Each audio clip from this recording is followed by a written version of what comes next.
कलकलेश्वर, उत्तंकेश्वर, वैश्वानरेश्वर तथा गौतमेश्वर की महिमा। महादेव जी कहते हैं, पार्वती, शाकल्येश्वर से नैऋत्य कोण में 60 धनुष दूर कलकलेश्वर लिंग है, जो सब पापों का नाश करने वाला है। भिन्न भिन्न युगों में उसके भिन्न भिन्न नाम माने गए हैं। पहले सत्य युग में उसका नाम कामेश्वर था, फिर त्रेता में पुलहेश्वर, द्वापर में सिद्धनाथ और कलयुग में नारदेश्वर हुआ। उसी को कलकलेश्वर भी कहते हैं। जिस समय सरस्वती नदी समुद्र में मिलने के लिए आई, उस समय उसके जल के शब्द से, महासागर की गर्जना से तथा देवता, गंधर्व, ऋषि, सिद्ध और चारणों ने जो हर्ष ध्वनि की, उसके शब्द से महान कलकल नाद हुआ। उस कलकल ध्वनि से मेरा लिंगमय स्वरूप प्रकट हुआ, इसीलिए उसे कलकलेश्वर कहा गया। द्वापर की संधि में जब कलयुग का प्रवेश हुआ, उस समय देवर्षि नारद ने उस लिंग के समीप उग्र तपस्या की और देवाधिदेव महादेव जी की प्रसन्नता के लिए पौंडरीक नामक महायज्ञ का अनुष्ठान किया। उस यज्ञ के पूर्ण होने पर प्रभास क्षेत्र के निवासी सहस्त्रों ब्राह्मण दक्षिणा के लिए आए। नारद जी ने वहां भूमि पर रत्नों और सुवर्ण की वर्षा कर दी। सब ब्राह्मण उसे लेने के लिए महान कोलाहल करने लगे। इस कारण भी उस शिवलिंग का नाम कलकलेश्वर हुआ। जो मनुष्य उस शिवलिंग को भक्ति पूर्वक स्नान कराकर उसकी 3 बार प्रदक्षिणा करता है, वह मेरे प्रसाद से निश्चय ही रुद्रलोक में जाता है। जो मानव वहां ब्राह्मणों को सुवर्ण दान करके भक्ति पूर्वक गंध, पुष्प और चंदन आदि से कलकलेश्वर की पूजा करता है, वह परम पद को प्राप्त होता है। कलकलेश्वर के समीप ही नकुलीश तथा 2 परम पुण्यमय लिंग हैं।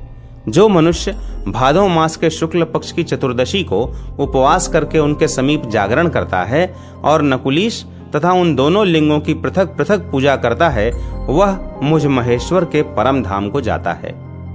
महादेवी, यहाँ से दक्षिण थोड़ी ही दूर पर उत्तंकेश्वर लिंग है, जिसे महात्मा उत्तंक ने स्वयं ही भक्ति पूर्वक स्थापित किया है। जो उसका दर्शन, स्पर्श और भक्ति भाव से विधिवत पूजन करता है, वह सब पापों से मुक्त हो जाता है। उस स्थान से अग्निकोण में 5 धनुष की दूरी पर वैश्वानरेश्वर देव विराजमान हैं। प्राचीन काल में वहां किसी तोते ने मंदिर के भीतर सुंदर घोंसला बना रखा था। उसमें अपनी स्त्री के साथ रहकर उसने दीर्घ काल तक तपस्या की। घोंसले में आने जाने के कारण वे दोनों दंपति प्रतिदिन वैश्वानरेश्वर की परिक्रमा कर लेते थे। दीर्घ काल के पश्चात उन दोनों की मृत्यु हो गई। उसी के प्रभाव से वे दोनों इस पृथ्वी पर अपने पूर्व जन्म की बातों का स्मरण रखने वाले ब्राह्मण दंपति हुए। स्त्री का नाम लोपामुद्रा और पुरुष का नाम अगस्त्य हुआ। उन दोनों ने परम सिद्धि प्राप्त की। अपने पूर्व शरीर के वृत्तांत को याद करके महात्मा अगस्त्य ने कहा है कि जो मनुष्य वह्नीश्वर की परिक्रमा करके उनका दर्शन करता है, वह निश्चय ही सिद्धि को प्राप्त होता है। जो मानव श्रद्धा पूर्वक अग्निश्वर को घृत से नहलाकर विधि पूर्वक उनकी पूजा करता है और श्रेष्ठ ब्राह्मण को सुवर्ण देता है, वह अग्निलोक में जाकर अनंत काल तक आनंद भोगता है। वैश्वानरेश्वर से पश्चिम 7 धनुष की दूरी पर लकुलीश्वर विराजमान है। जो मनुष्य सदा उनका पूजन करता है, विशेषतः कार्तिक की पूर्णिमा को और उत्तरायण आरंभ होने के दिन उनकी आराधना करता और बुद्धिमान ब्राह्मण को विद्या दान देता है, वह 7 जन्मों तक धनाढ्य ब्राह्मणों के उत्तम कुल में जन्म ले बुद्धिमान तथा लक्ष्मीवान होता है। उस स्थान से पूर्व दिशा में दैत्य सूदन के पश्चिम 5 धनुष के अंतर पर गौतमेश्वर लिंग प्रतिष्ठित है, जो संपूर्ण इच्छित फलों को देने वाला है। मद्र देश के राजा शल्य ने उसकी आराधना की थी। जो मनुष्य चैत्र शुक्ला चतुर्दशी के दिन गौतमेश्वर को दूध से स्नान कराता है और चंदन, जल तथा फूलों से विधि पूर्वक उनकी पूजा करता है, वह अश्वमेघ यज्ञ का फल पाता है। गौतमेश्वर के दर्शन से मन, वाणी और क्रिया द्वारा किए हुए सब पाप नष्ट हो जाते हैं। वैष्णव क्षेत्र में भगवान दैत्य सूदन की महिमा। महादेव जी कहते हैं, महादेवी, गौतमेश्वर के स्थान से देवेश्वर भगवान दैत्य सूदन के समीप जाना चाहिए, जो प्रभास क्षेत्र में निवास करने वाले सब प्राणियों के पापों का नाश करते हैं। भगवान दैत्य सूदन सबके कार्यों की सिद्धि करने वाले हैं। भयंकर भवसागर में पड़े हुए प्राणियों को पार उतारने के लिए वे सुदृढ़ जहाज की भांति स्थित हैं। पार्वती, वट वृक्ष, कल्प वृक्ष, वैदूर्य पर्वत, भगवान दैत्य सूदन तथा महामुनि मार्कंडेय, इनका 7 कल्पों तक क्षय अथवा विनाश नहीं होता। दैत्य सूदन से बढ़कर दूसरा कोई देवता इस पृथ्वी पर नहीं है। उनका क्षेत्र यवाकार है। वह सब पातकों का नाश करने वाला, ऋषि मुनियों से सेवित तथा यक्ष, विद्याधर और नागगण का आश्रय है। उस वैष्णव क्षेत्र की सीमा इस प्रकार है: पूर्व में यमेश्वर तक, पश्चिम में सोमेश्वर तक, उत्तर में विशालाक्षी तक और दक्षिण में समुद्र तक वह फैला हुआ है। जो मनुष्य इस क्षेत्र में मृत्यु को प्राप्त होते हैं वे सब स्वर्ग लोक में जाते हैं। वहां जो कुछ दान, होम, जप और तप किया जाता है वह 7 कल्पों तक अक्षय बना रहता है। जो वहां भगवान विष्णु की प्रीति के लिए विधि पूर्वक एक ब्राह्मण को भी भोजन कराएगा उसे 1 करोड़ ब्राह्मण भोजन कराने का फल होगा। जो मनुष्य वहां भक्ति पूर्वक उपवास करता है उसे एक ही उपवास से 10,000 उपवासों का फल मिलता है। जो मानव कार्तिक मास की द्वादशी को चक्र तीर्थ में स्नान करके इंद्रिय संयम पूर्वक उपवास एवं विधिवत भगवान विष्णु की पूजा करता है वह सब पातकों से मुक्त हो जाता है।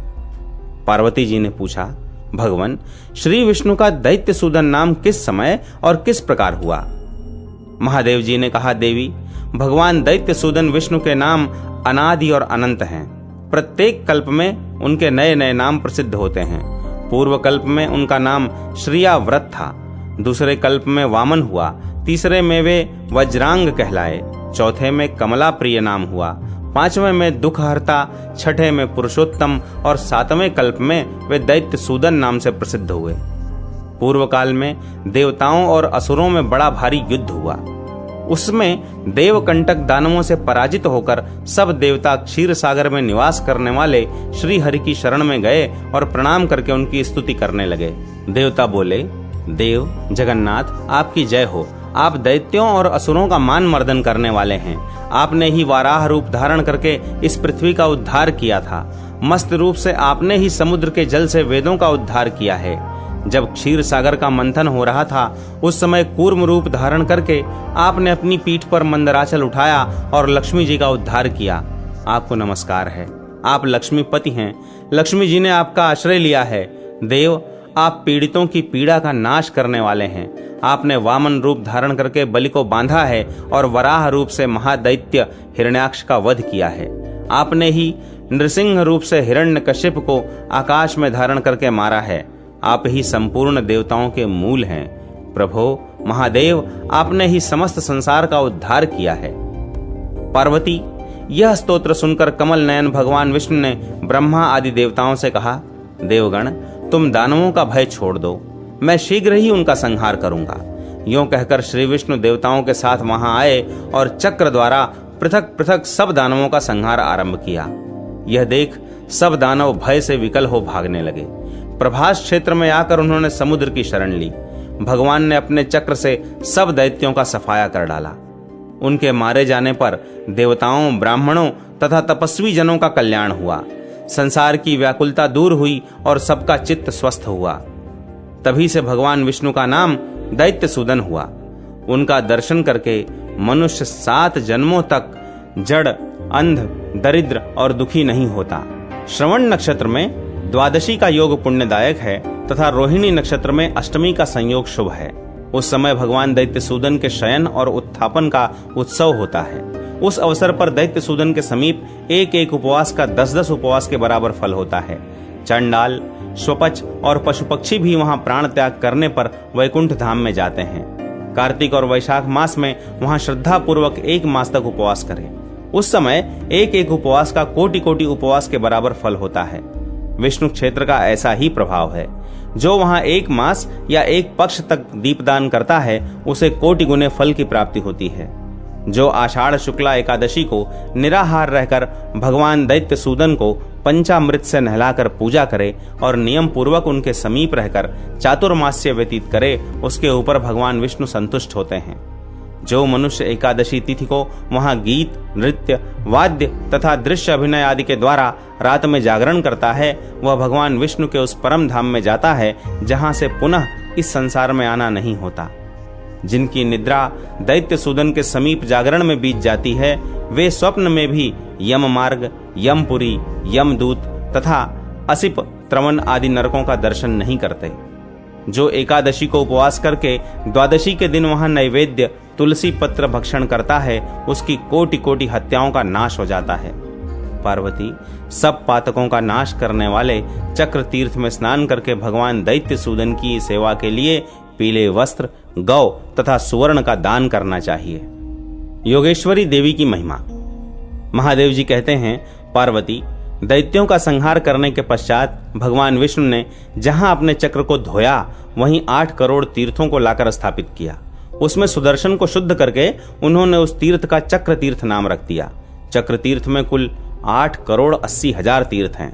जो मानव एकाग्रचित्त होकर वहां स्नान करता है, वह सब तीर्थों में स्नान करने का पूरा फल पा लेता है। एकादशी को या विशेषतः चंद्रमा और सूर्य के ग्रहण के अवसर पर जो उसमें स्नान करता है, वह कोटि यज्ञों का फल पाता है। पूर्व कल्प में इसका नाम कोटि तीर्थ था, दूसरे कल्प में श्रीनिधान, तीसरे में शतधार और चौथे में चक्र तीर्थ के नाम से इसकी प्रसिद्धि हुई। उस वैष्णव क्षेत्र का प्रमाण आधा कोस बताया गया है। उसमें ब्रह्म हत्या नहीं प्रवेश कर पाती।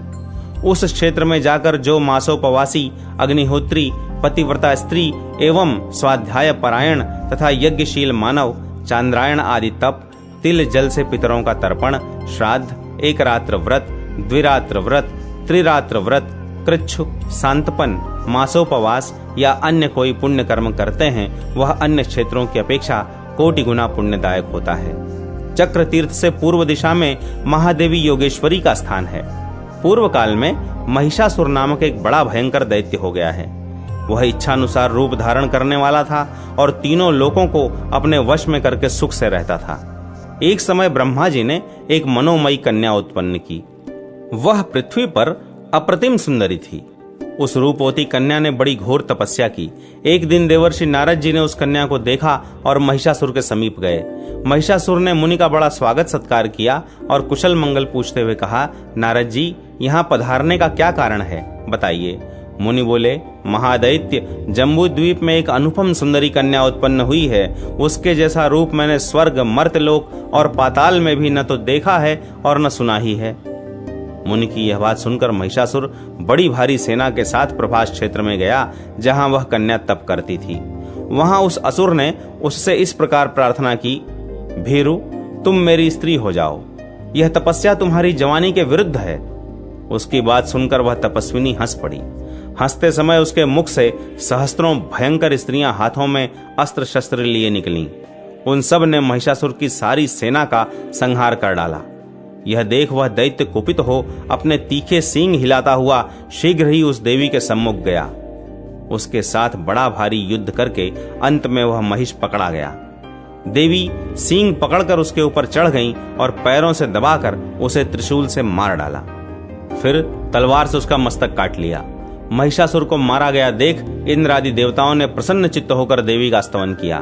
देवता बोले, महान सौभाग्यशालिनी देवी, तुम्हें नमस्कार है।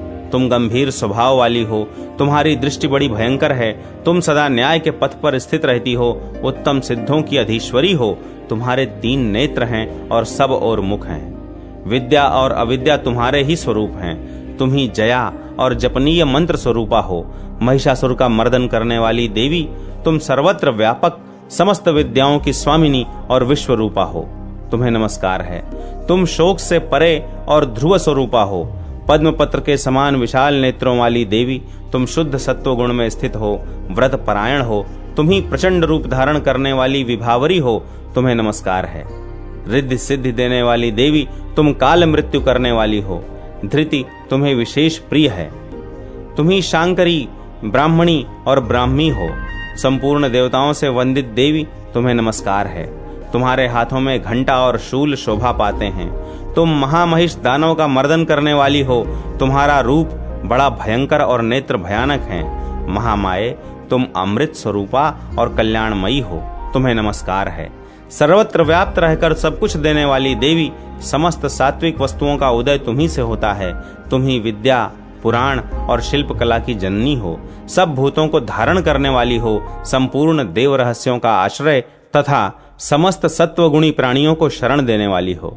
शुभे, तुम ही विद्या, अविद्या, प्रिया तथा अप्रिया हो। देवताओं के इस प्रकार स्तवन करने पर देवी ने मुस्कुराते हुए कहा, उत्तम वर मांगो। देवता बोले, देवी, जो श्रेष्ठ मानव यहाँ इस स्तोत्र के द्वारा तुम्हारा स्तवन करें वे पूर्ण काम हों। इस क्षेत्र में तुम सदा निवास करो। एवमस्तु कहकर देवी ने देवताओं और महर्षियों को विदा किया और स्वयं वहीं रहने लगी। जो मनुष्य अश्विन शुक्ला नवमी को उपवास करके भक्ति भाव से योगेश्वरी देवी का दर्शन करता है उसका पाप नष्ट हो जाता है। जो मानव प्रातः काल उठकर इस स्तोत्र को पढ़ता है उसे जीवन भर भय का सामना नहीं करना पड़ता। अश्विन शुक्ला अष्टमी यदि मूल नक्षत्र से युक्त हो तो महाअष्टमी मानी गई है। वह तीनों लोकों में अत्यंत दुर्लभ है। उस दिन जगदम्बा का पूजन करके मनुष्य अपने शत्रुओं पर विजय पाता है।